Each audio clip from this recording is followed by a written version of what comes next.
m'appelle Kevin Régy, je suis président et cofondateur de la société HMT. Alors HMT, ça veut dire Human Mechanical Technologies. L'objectif, c'est d'aider l'humain grâce à la mécanique, et c'est de là où vient l'idée, mais c'est un peu trop long, donc on a raccourci en HMT. HMT, c'est deux expertises. Une sur laquelle on est très connu, c'est les exosquelettes, donc des exosquelettes passifs, c'est-à-dire pas motorisés, qui vont permettre de faciliter le travail et de diminuer le risque d'apparition de ce qu'on appelle les troubles musculo-squelettiques, donc TMS. Donc ça, on agit sur la partie physique, et on a développé une activité secondaire qui est l'ergonomie. Donc on est cabinet d'ergonomie. On va accompagner plus globalement les entreprises dans leur démarche de prévention, que ce soit sur le sujet des TMS, mais aussi plus loin sur les risques psychosociaux, donc RPS. On peut travailler sur du turnover, sur des projets d'aménagement ou de déménagement d'entreprise. Donc c'est très très large, on vient accompagner la transformation du travail. Alors, mon parcours il est assez court. En sortant d'école de l'ENI de Tarbes, une école d'ingénieur, j'ai directement créé HMT. Donc je suis allé directement sur cette phase d'entrepreneuriat, et ce qui m'a permis d'apprendre très très vite par de nombreuses erreurs qui m'ont permis de très vite évoluer, de développer HMT et de l'amener là où elle est aujourd'hui.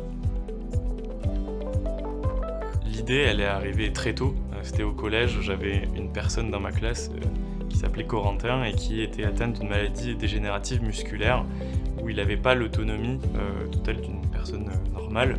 Il avait un fauteuil roulant pour se déplacer, et il n'avait rien pour le haut du corps. Par exemple, il était obligé de faire ramper son bras pour aller chercher son stylo, écrire. Il avait un auxiliaire de vie qui venait l'aider pour rédiger les DS, et je trouvais pas ça normal, ou je comprenais pas en tout cas pourquoi il n'y avait rien pour le haut du corps. Et donc au lycée, je dessinais des exosquelettes.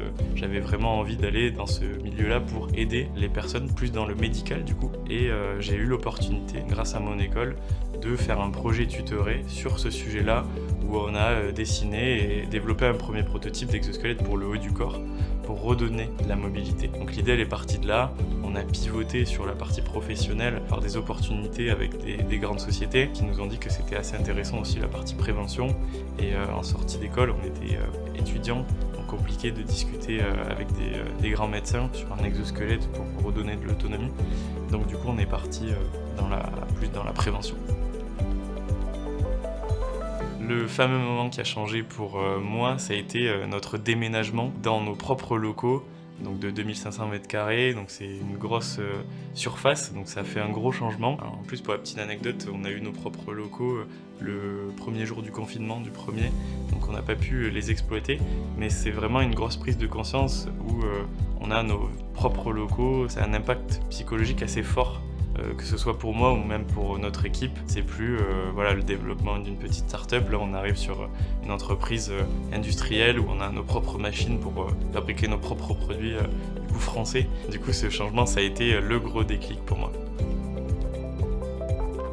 Les qualités qu'il faut pour être entrepreneur, c'est la résilience. C'est quelque chose que tout le monde doit dire, mais c'est, je pense, la plus importante. Toujours essayer d'avancer, de jamais regarder en arrière. Et c'est ça qui, je pense, fait que les gens peuvent être entrepreneurs. Deuxième qualité, c'est essayer de toujours voir le côté positif, le côté recherche de solutions. Parce que je pense que le métier d'entrepreneur, c'est résoudre des problèmes et répondre à un besoin.